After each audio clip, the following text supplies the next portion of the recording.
Bonjour, aujourd'hui je vais vous présenter mon projet de NSI, le Puissance 4. L'idée était qu'à partir d'un code fourni de base, un squelette auquel il manquait 2-3 côtes, il fallait le compléter pour que le jeu soit jouable. Le Puissance 4 est un jeu qui se joue à deux, un joueur avec des pions jaunes et un joueur avec des pions rouges. Leur but est qu'en faisant glisser leurs pions à tour de rôle dans la grille, d'aligner 4 pions de leur couleur horizontalement, verticalement ou en diagonale. Le code Python met ce jeu classique en œuvre, en intégrant même un semblant de gravité. Ce jeu fonctionne avec le principe de liste.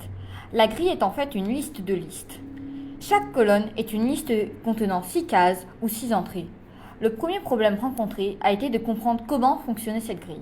Chaque case est identifiée comme G colonne case. Elle est représentée textuellement comme ceci.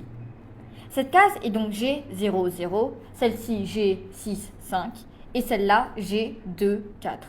La grille G est initialisée sous if name est égal main, la boucle qui fait fonctionner le jeu, qui est essentiellement une alternative de while true, une boucle sans fin. Après son instantiation, on définit l'objet J de type GUI puissance 4. Cette classe permet l'initialisation du jeu. Toute modification ou appel de méthode sera donc liée à cet objet. À l'intérieur de cette méthode est aussi initialisées les alternatives textuelles des couleurs. Jaune est le nombre 1 et le rouge est le nombre 2.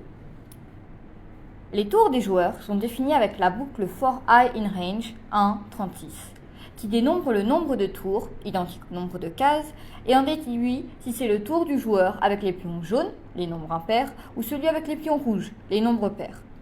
À chaque tour, le jeu fait deux choses. Il fait tourner la méthode turn, puis la fonction identique. La méthode turn définit ce que fait lors du tour du joueur. Elle est appelée de sorte à ce qu'elle retourne les nouvelles valeurs de colonnes et de cases.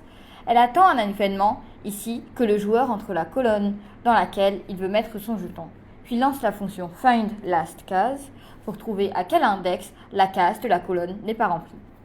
Elle rafraîchit enfin la liste G, ce qui engendre une animation du jeton qui tombe. La fonction identique vérifie la condition de victoire, que 4 jetons de la même couleur soient alignés.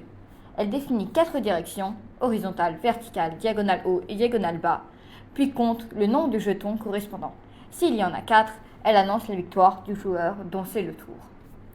Ce projet m'a amené de nombreuses compétences. Premièrement, j'ai pu approfondir mes connaissances en Python avec le module Pygame et les classes, ce qui m'a apporté une manipulation du cours et donc un approfondissement de ma compréhension de ce chapitre.